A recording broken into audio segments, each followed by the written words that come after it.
가급적 하지 않는 것이 좋겠고, 부득이하게 하더라도 환자분에게 부작용에 대해 충분히 설명하고 하는 것이 좋은 15가지의 성형수술에 대한 이야기를 해드려 볼까 합니다.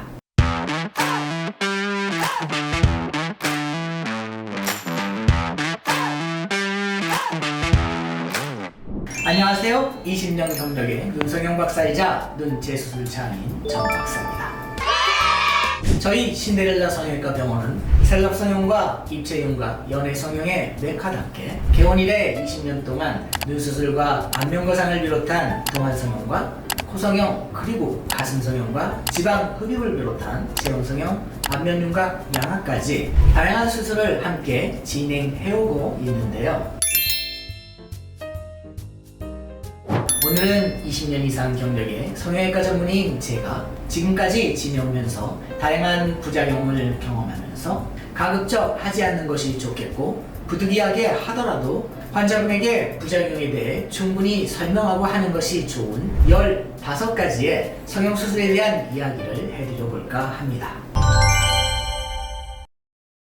첫 번째는 이마 보형물 수술입니다. 이 수술은 제가 과거에는 꽤 많이 시행하였던 수술인데, 수술을 진행하면서 많은 부작용을 경험하기도 해서 지금은 잘 시행하지는 않고 있습니다. 실리콘 보형물을 이용한 이마 성형술은 지금도 많은 병원에서 시행하고는 있지만, 이 수술은 치명적인 약점이 한 가지 있습니다. 이마 실리콘 보형물은 코나 턱과 같은 다른 얼굴 부위에 삽입하는 실리콘 보형물에 비해 이마 전체를 덮어서 굴곡이나 볼륨을 내야 하기 때문에 그 크기가 매우 큰데요. 이러한 큰 실리콘 보형물이 삽입되는 경우 인체 내 면역 반응이 약해지거나 미세한 혈관 반응에 의해 다른 작은 실리콘 보형물이 삽입되는 경우에 비해서는 보형물 주위로 장액이나 혈액성 저류가 차고 반복해서 보이는 현상이 생길 확률이 매우 큽니다. 따라서 시기적으로 정확하지는 않지만 대개는 보형물 삽입 후 10년 정도의 시간이 지나면 이런 부작용이 생기는 확률이 매우 높아지는 것 같습니다. 제가 수술한 경우 3명 중 1명 정도는 10년 정도의 시간이 지나면 다양한 이유로 이마 보형물 제거를 한 뒤 이마 지방 이식술로 모양과 볼륨을 재교정하는 경우가 있는데요. 이마 보형물 또한 수술 후 모양과 볼륨 면에서는 꽤 만족도가 높은 수술이기 때문에 많은 분들이 선호하는 수술입니다. 하지만 이마 성형수술을 진행하고자 하시는 분이 있다면, 수술 후 10년 정도를 추적 관찰한다면 다양한 이유로 보형물을 제거할 가능성이 30% 정도로 꽤 높다는 사실을 꼭 인지하시고 수술하시는 것이 좋겠습니다. 고텍스는 여러분도 잘 아시다시피 통기성, 방수성이 있는 기능성 천으로 많이 알려져 있는데요. 이러한 고텍스는 인체 내 이물 반응과 면역 반응이 작기 때문에 식약청 허가까지 받아서 인체 내 보형물 재료로 한때 많이 사용된 적이 있습니다. 그래서 20년 전쯤 제가 성형외과 병원 개원을 했을 때 성형외과 의사들 사이에서 선풍적인 인기를 끌었던 보형물 재료이기도 합니다. 그래서 한때 실리콘 보형물보다 자연스러운 모양을 낼 수 있다고 하여 고성형 환자 및 얼굴 전체 보형물 삽입술 재료로 많은 환자에게 사용되었습니다. 그런데 이 재료는 치명적인 단점이 있는데요. 바로 이 재료는 천을 구성하는 재료이기 때문에 미세한 작은 구멍들이 존재한다는 겁니다. 이 구멍을 통해서 염증의 발병 확률이 더욱 높아지고, 일단 염증이 발병하면 자연 치유 확률이 낮기 때문에 염증이 발생하거나 염증의 가능성이 보이는 경우엔 무조건 이 고텍스 재료는 제거해야만 합니다. 저 또한 개업 초기에 타 병원에서 수술한 후 미세하게 남겨진 고텍스 재료 때문에 눈에 잘 보이지 않는 부분을 제거하지 않고 재수술을 시행했다가 환자분의 염증이 오랫동안 해결되지 않아서 굉장히 큰 어려움을 겪은 적이 있습니다. 이 수술은 말씀드리기가 조금 조심스러운 게, 지금도 너무 많은 성형외과 의사분들이 수술을 하고 계시고, 저 또한 과거에 많이 수술을 시행했고 지금도 선별되는 환자분의 경우엔 수술을 시행하고 있기 때문입니다. 하지만 이 영상의 제목처럼 내 딸에게 절대 하지 않을 수술이라고 했기 때문에 이 경우엔 제가 제 딸에겐 하지 않을 것 같아서 언급해 보았습니다. 사실 미니 거상술이라는 것은 기존의 안면 거상 수술을 시행함에 있어 수술 시간과 비용, 그리고 환자분의 회복 기간 등 환자분과 병원 양측의 여러 사정을 고려해서 타협한 면이 많은 수술법입니다. 사실 효과만 보면 피부와 근막이 많이 늘어지고 처지신 나이 많으신 분들에게는 안면 거상 수술을 하시는 것이 맞습니다. 헤어라인과 귀압절개, 그리고 귀 뒤절개를 통해서 안면 거상과 목 거상을 해드리는 것이 훨씬 효과적인데요. 하지만 이 경우 회복 기간이 2주 정도 이상으로 길어져서 직장 생활을 하시는 경우 회복 기간을 고려해서 적어도 2주 정도는 휴가를 꼭 내셔서 수술을 하시는 것이 좋습니다. 하지만 이렇게 시간적 여건이 되시는 분이 많이 없죠. 따라서 많은 분들이 효과는 비교적 작고 그 유지기간 또한 6개월에서 1년 정도로 짧은 실리프팅을 많이 선호하시는데요. 이러한 안면 거상술과 실리프팅의 중간에서 회복기간을 줄이고 유지기간을 늘리기 위해서 타협하여 기형적으로 발생한 수술이 바로 미니 거상입니다. 헤어라인과 귀압 일부만 절개하고 근막위를 박리한 후 근막을 당겨 고정한 후 남는 피부 일부를 잘라낸 후 피부를 봉합해주는 방식인데요. 이 경우 회복기간이 수일 내로 빠르고 많이 붓지도 않아서 지금도 많은 병원에서 안면거상에 변형된 방법으로 많이들 시행하고 있습니다.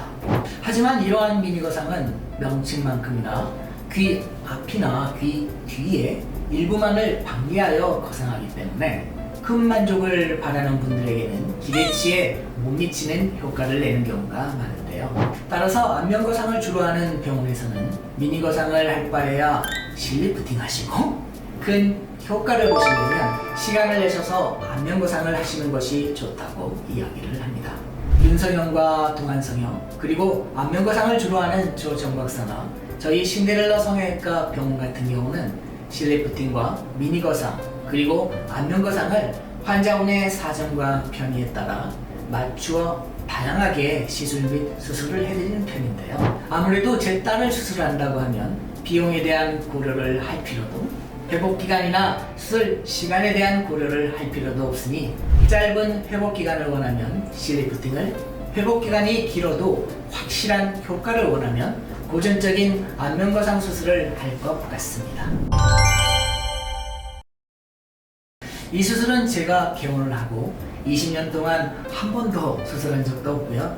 앞으로도 결코 수술하고 싶은 생각이 없는 그런 수술입니다. 몇몇 성형외과 선생님들이 수술을 하시는 걸로 알고는 있는데 제 주위에 있는 제 동료 성형외과 전문의 선생님들은 그 누구도 이 수술을 적극적으로 하지 않는 것으로 알고 있습니다. 그 이유는 감춰지지 않는 흉터 때문인데요. 성형외과에서는 모든 환자들이 흉터를 줄이는 곳으로 알고 있는데요. 이 인중축소 수술은 인중을 축소하기 위해 입술 위나 코기둥과 콧구멍, 그리고 콧볼의 바닥 끝점에 절개한 절개선이 한 번의 절개로 영원히 흉터로 남아 결코 감춰지지 않습니다. 아무리 인중이 축소되어 효과적이라 느껴도 거울을 볼 때마다 느끼는 흉터선에 대한 불편감은 나이가 들어 중년이 되어도 쉽게 해결되지 않습니다.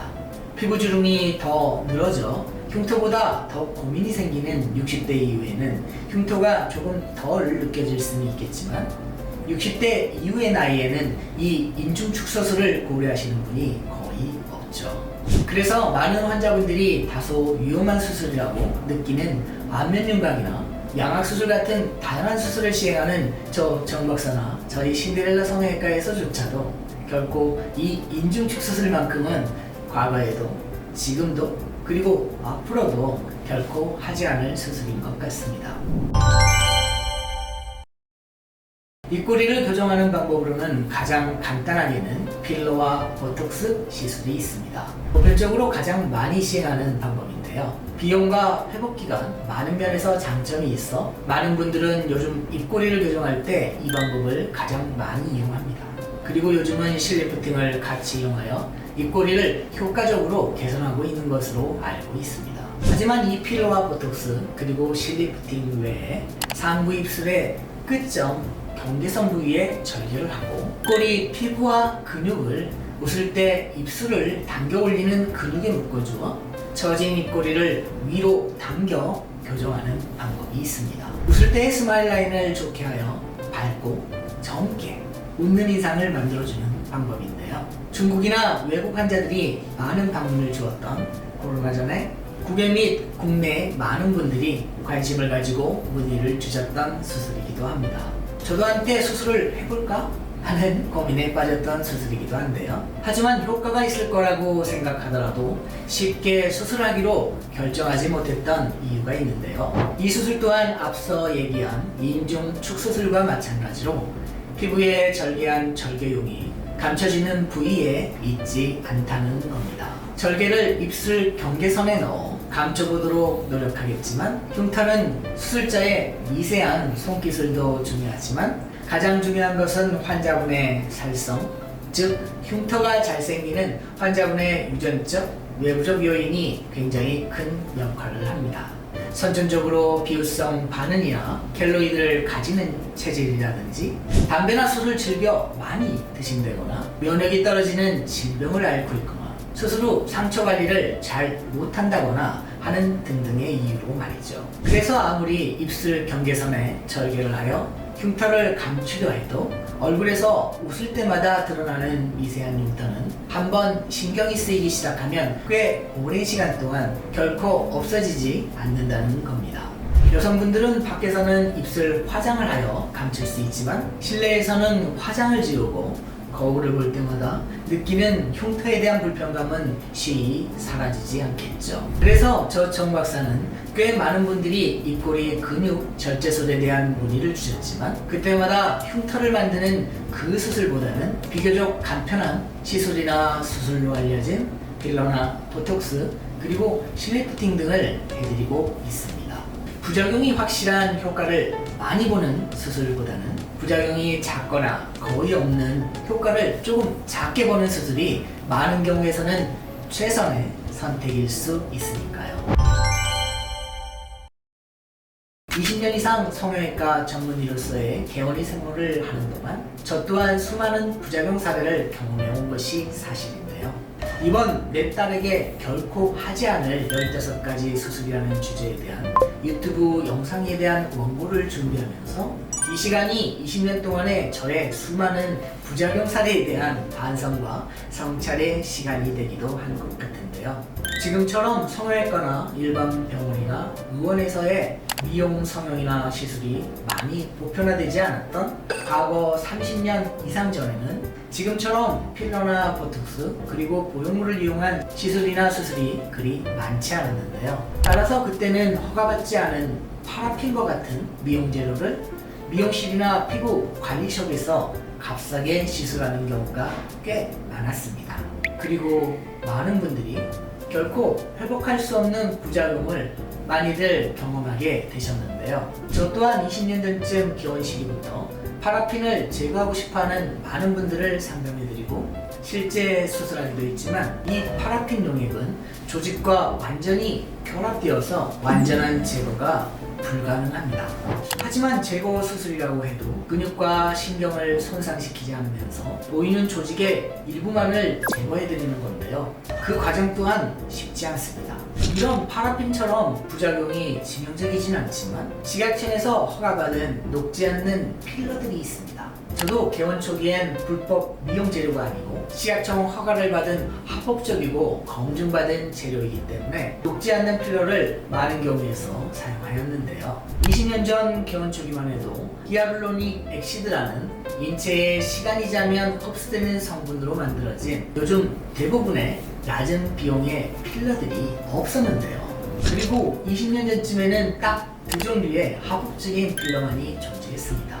고가의 히알루로닉 액시드 성분의 녹는 필러, 고가의 식약청 허가를 받은 녹지 않는 성분의 필러입니다. 그때는 오히려 녹지 않는 필러가 더 좋은 필러라고 하여 성형외과 학회에서 많은 발표를 하기도 하였는데요. 하지만 20년이 지난 지금은 녹지 않는 필러를 사용하는 경우는 성형외과 전문의 선생님이면 거의 없지 않나 생각합니다. 문제는 이 필러를 삽입한 후 20년도 더 지나서 오신 경우에 이 필러가 조직과 많은 경우 결합되어서 쉽게 제거되지 않는다는 겁니다. 그래서 지금 와서 이 녹지 않는 필러를 누가 다시 사용하라고 한다면 결코 다시 사용하지는 않을 거라는 것이죠. 구독, 좋아요. 이 수술은 여전히 여러 병원에서 하고는 있겠지만 10년, 15년 전쯤엔 선풍적인 인기를 끌어 성형외과 학회 전시장을 가면 많은 고주파장비 업체들이 종아리 근육 퇴축술에 대한 기술 영상과 데모 장비를 많이 가져다 놓고 종아리 근육이 두꺼운 분들의 신경 자극을 위한 고주파 장비를 많이 판매하였는데요. 저 또한 관심이 많아 환자분에게 직접 종아리 근육 신경 절제술을 시행해 보기도 했고 고주파 장비를 이용해 근육 퇴축술을 시행하기도 했는데요. 지금은 의사분들이나 환자분들 모두에서 그 수술에 대한 관심도가 많이 떨어지기도 하였지만 종아리 근육을 퇴축시킬 수 있는 다른 시술인 보톡스의 가격이 많이 낮아졌죠. 또 미용 시술도 보편화되어 가급적 안전하고 가벼운 시술을 많이 선호하시면서 신경절제나 고주파 장비를 이용한 신경 자극술보다는 보톡스를 이용한 가벼운 종아리 근육 퇴축술을 하는 경우가 대부분인데요. 따라서 제 딸이라면 가벼운 보톡스 시술로 종아리 근육을 줄이라고 권할 것 같습니다. 처음 성형외과 의사로 30대 초중반의 나이에 개원을 했던 즈음에는 확실히 지금보다 평상시에 접해보거나 안 했던 수술도 많이 시도를 했던 것 같습니다. 그 당시에 했던 수술 중에 실리콘 보형물을 이용한 엉덩이 성형술이 있었는데요. 트랜스젠더 환자분 몇몇 분들에게 엉덩이 성형술을 시행하였습니다. 트랜스젠더 환자분들은 엉덩이에 지방살이 없고 남성형 엉덩이를 가지고 있어서 엉덩이의 외측 상부나 중심 볼륨이 많이 부족하고 따라서 엉덩이의 외측 상부와 중심부 위주의 볼륨을 올릴 수 있는 실리콘 보형물을 특수 제작해 보형물 삽입술을 해주었습니다. 그런데 처음 삽입했을 때의 결과는 그렇게 나쁘지 않아서 한동안 잊고 지냈었는데 10년쯤 지나서 그 환자분들 중 한 분이 찾아오셔서 보형물 삽입 후 10년 후 경과를 확인할 수 있었는데요. 결과는 트랜스젠더 분이라 지방이 여전히 부족하고 보형물 주위로 근육에 변형이 생겨 생각만큼 결과가 만족스럽지 않았다는 것이죠. 다행히 염증 반응이나 심각한 수술 후 부작용을 겪지는 않았지만 지금의 시점에서 엉덩이 보형물 수술을 다시 하라고 한다면 보형물 삽입 후 후유증이나 근육의 변형이 먼저 보일 것 같아서 내 딸에게는 쉽게 하지 않을 수술인 것 같습니다.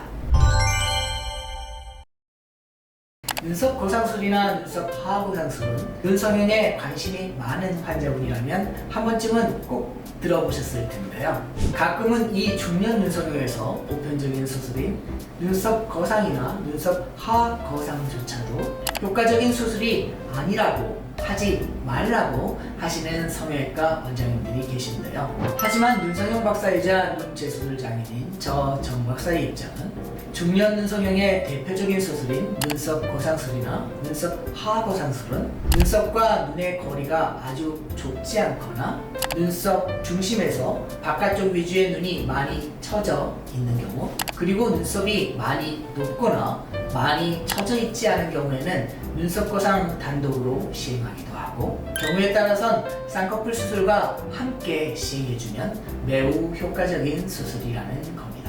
하지만 이런 눈썹 거상이나 눈썹 하악 거상술과 달리 눈썹 상 거상술이 있는데요. 이 방법은 눈썹과 눈 사이 거리가 많이 좁은 경우에 눈썹 거상이나 눈썹 하악 거상을 하기가 용이하지 않을 때 시행하는데요. 문제는 절개 흉터가 눈썹 하악 거상보다는 훨씬 더 눈에 띈다는 겁니다. 눈썹이 올라간다는 수술의 효과는 조금 볼 수 있지만 흉터가 생각보다 더 많이 눈에 띈다는 단점이 있어서 저는 지금도 앞으로도 눈썹 상 거상술을 시행하지는 않을 것 같습니다. 구독, 좋아요. 실리프팅은 성형에 관심이 없는 분일지라도 일상생활하면서 한 번쯤은 들어보셨을 텐데요. 이런 실리프팅은 20년 전쯤에 녹는 실 PDS-C를 코브 형태로 깎고 이러한 실을 이용한 피부 리프팅 형태로 서게 된 후 지금은 너무 보편적인 피부 리프팅 방법이 되었습니다. 방법은 시간이 지날수록 간편해지고 기존의 안면거상술에 비해서 효과는 약하지만 큰 부작용이 없어서 많은 분들이 선호하는 시술이나 수술이 되었습니다. 하지만 이런 녹는 실을 이용한 피부 리프팅과 달리 녹지 않는 실을 이용한 피부 리프팅 방법 또한 20년 전부터 계속 방법이 개발되고 변형이 되면서 많은 성형외과 선생님들이 시술 또는 수술을 하고 계신데요. 하지만 이런 녹지 않는 실을 이용한 경우엔 장점과 단점이 명확합니다. 장점은 지속력인데요. 확실히 녹는 실보다는 실이 녹지 않기 때문에 지속적으로 당겨준다는 이점이 있습니다. 하지만 자연스럽게 녹아 없어지는 녹는 실에 비해 녹지 않기 때문에 일정한 시간이 지나도 계속해서 당겨지는 불편감을 호소하시는 경우가 꽤 많습니다. 그래서 시간이 지나 이 실 제거를 하러 다시 오시는 환자분들이 꽤 많다는 겁니다. 이 실이 녹지 않아 느끼는 불편감이 꽤 크다는 것이 원인이죠. 제 몸에는 들어가 있지 않기 때문에 불편감을 직접 체감할 수는 없지만 다시 제거를 원할 때에는 그 불편감이 상당하다는 것을 미루어 짐작할 수 있었고 실 또한 제거가 용이치 않아 다시 절개하고 실의 매듭을 찾아 꺼내줘야 한다는 점에서 제 딸이라면 차라리 녹는 실 리프팅을 해주거나 고전적인 안면거상술을 시행하지 녹지 않는 실을 이용한 피부 리프팅을 해주고 지속적으로 당기는 불편감을 겪게 하지는 않을 것 같습니다. 하지만 요즘 엘라스틱쿰이라는 녹지 않는 실리콘 탄력실을 이용한 피부 리프팅 방법이 있는데요. 이중 턱거상이나 목거상에는 녹는 실을 이용한 방법이 꽤 효과적이지 않아 이 경우에는 고전적인 안면거상이나 목거상술과 함께 이용할 수 있는 대안이기는 하지만 지속적으로 당기는 불편감을 줄일 수 있는 방법이 효과적으로 개선될 수 있다면 이 녹지 않는 실을 쓰는 것 자체를 아주 반대하지는 않는데요. 다만 제 딸이라면 지속해서 당겨지는 불편감 때문에 먼저 녹는 실을 써보고 녹는 실을 반복 사용해도 만족이 안 되고 안면거상술을 하기는 싫고 한다면 그때는 지속적으로 당겨지는 불편감이 있을 수 있고 그것에 대해 충분히 이해하고 불편감이 심하다면 제거할 수 있다는 것까지 충분히 이해했으면 이 경우엔 최대한 양보해서 딸이 우기면 해줄 수도 있다는 입장이기는 합니다. 엘라스틱쿰이라는 녹지 않는 실리콘을 이용한 탄력실에 대한 심각한 부작용이 지속적으로 당겨지는 불편감 외에는 아직은 크게 보고된 바가 없으니까요. 결혼 후 20년 동안 수많은 여성과 남성 모두에게 모발 이식술을 진행하면서 눈썹과 구렛나루 이식술까지는 진행을 해보았지만 아직까지도 속눈썹 이식술을 진행한 적은 없는데요. 그 이유는 이식한 눈썹과 속눈썹은 지속적으로 자라게 되는데 속눈썹은 눈썹과 달리 속눈썹 자체의 부드러운 느낌과 이식한 강한 모발과의 이질감이 꽤 많이 느껴지기 때문입니다. 한마디로 자연스럽지가 않고 티가 나고 이식한 속눈썹 또한 계속해서 자라기 때문에 평생 관리를 해줘야 하고 불편한 부분이 많아서 나라면 결코 하지 않을 것 같다 하는 생각을 많이 하기 때문입니다. 물론 내 딸에게도 비추입니다. 제가 20년 전 연예인 전문 성형외과로 신데렐라 성형외과를 개원한 후 코끝 조각 성형과 입체 윤곽 성형을 표방하면서 가급적이면 사진과 화면을 잘 받는 입체적인 얼굴을 만들 수 있는 성형을 하고자 많이 노력했는데요. 그래서 가급적이면 코 성형에서는 코폭을 줄이는 코뼈 절골술이나 콧볼 축소술 등을 함께 하면서 귀염골이나 비중격을 이용한 코끝 성형술을 함께 시행하기도 하고 이때 콧대는 자연스러운 지방이나 진피 지방보다는 실리콘 보형물을 이용한 성형을 주로 하였습니다. 그러다가 15년 전쯤부터는 기증 늑연골을 이용한 수술이 많이 대중화되면서 비중격 이용을 못하는 코 재수술이나 높은 코끝을 원하는 경우에 기증 누경골이나 자가 누경골을 이용한 코 성형술이 보편적인 수술이 되었는데요. 사실 콧대와 코끝을 많이 높이는 것이 어려운 일은 아니지만 부작용 없이 높이는 것이 어려운 부분이죠. 그런데 근래에 이런 티나고 높은 코를 선호하는 현상 속에서 각광받는 코 재료가 있습니다. 과거와 달리 자가 누경골을 많은 경우에 이용하는 것이죠. 과거는 좀 더 부드러운 재료인 귀연골을 코끝을 높이는 재료로 선택해온 것이 사실인데요. 그러다가 요즘엔 좀 더 딱딱한 재료인 비중격 연골이 코 성형의 주 재료가 되었는데요. 이 비중격 연골과 더불어 요즘 많은 경우에 좀 더 딱딱한 재료인 누경골이 많이 사용되고 있습니다. 기증 누경골과 자가 누경골 모두에 해당하는 말이죠. 기존 환자분들의 코 재수술도 많아지고 시간이 갈수록 좀 더 높은 코를 선호하는 현상 때문에 이루어진 일입니다. 하지만 이런 늑연골 중 기증 늑연골은 가격이 너무 비싸서 코끝을 높이는 데만 사용을 하는데 자가 늑연골은 비용이 비싸지는 않지만 떼는데 시간이 많이 들고요. 비용 또한 그렇게 작지도 않습니다. 따라서 비싼 비용을 들여 힘들게 뗀 자가 누경골을 콧대와 코끝 모두에서 사용하면 티나고 높은 모양의 코를 만들 수 있어 좋을 텐데 왜 콧대에는 자가 누경골을 잘 사용하지 않는 걸까요? 그 이유는 자가 누경골은 미세하게 다듬기가 매우 힘들어서 실리콘 보형물만큼 콧대 성형에 쓸 수 있는 좋은 재료가 아니라는 데 있습니다. 저도 콧대 성형에 꼭 자가 누경골을 써달라고 하는 환자 한 분에 대해 콧대와 코끝 모두에 대해서 자가 누경골을 이용하여 수술한 경우가 있었는데요. 그 결과가 그리 만족스럽지는 않았습니다. 따라서 제 딸이 자가 누경골을 이용해 콧대 성형을 해달라고 한다면 지금도 앞으로도 결코 다시 하지 않을 것 같습니다. 문제는 모양이 썩 예쁘지가 않거든요. 앞서 갈수록 요즘 환자분들이 티가 나는 성형을 선호한다고 얘기 드렸습니다. 개성이 강하고 뚜렷한 MZ세대의 경향이기도 하면서 확실히 현재 성형의 추세이기도 합니다. 코 성형은 저렇게 높아도 되나? 하는 높은 콧대와 코끝 성형을 그래서 그런지 가슴 성형 또한 자연스러운 지방 이식을 이용한 가슴 성형보다는 티가 나더라도 확실히 볼륨이 커지는 보형물을 이용한 성형을 선호하는 것이 사실입니다. 사실 저 또한 가슴 성형에 과거 많은 사례에서 지방 이식을 한 경험이 있습니다. 가슴 한쪽당 최대 200cc의 지방 이식을 하게 되면 대개 100cc 이하의 볼륨이 최종 이식되어 생착되게 되는데요. 지금보다 약간의 볼륨만 늘어도 좋겠다 생각하면 해도 만족스러운 수술이겠지만 확실한 볼륨이 늘어나는 결과를 위한다면 지방 이식은 확실히 만족스러운 수술이 아닙니다. 만약 제 딸이 가슴이 좀 작고 작은 가슴으로 많은 고민을 안고 있다면 요즘 뭐든지 약간 티나도 좀 예쁘면 된다는 추세를 고려해 볼 때 무엇을 입어도 예쁜 옷 입시와 여성스러운 확실한 만족도를 고려해 볼 때 갈수록 흡수되어 작아지는 지방 이식보다는 확실한 볼륨 증가가 가능한 보형물을 이용한 가슴 성형을 하는 편이 더 낫다고 할 것 같습니다.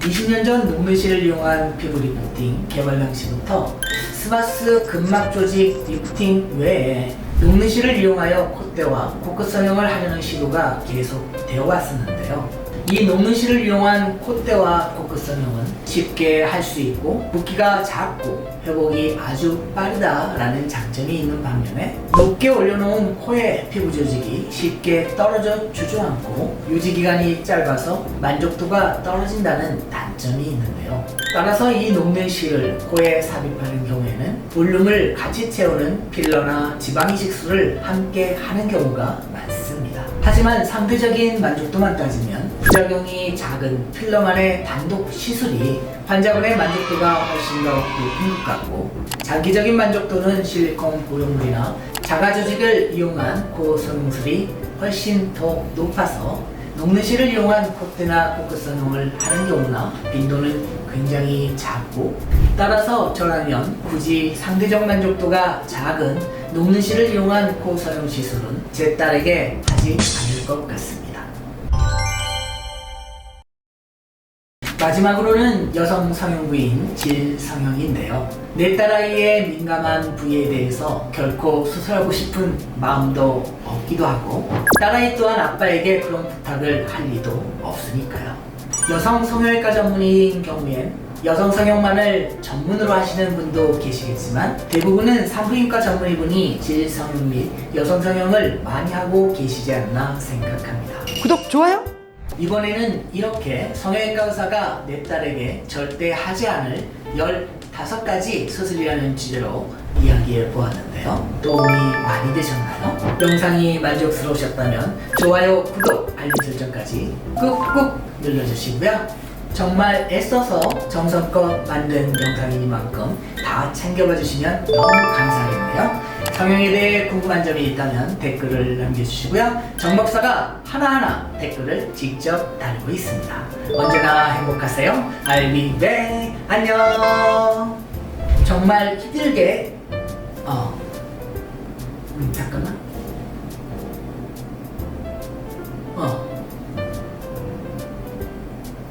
됐나? 네.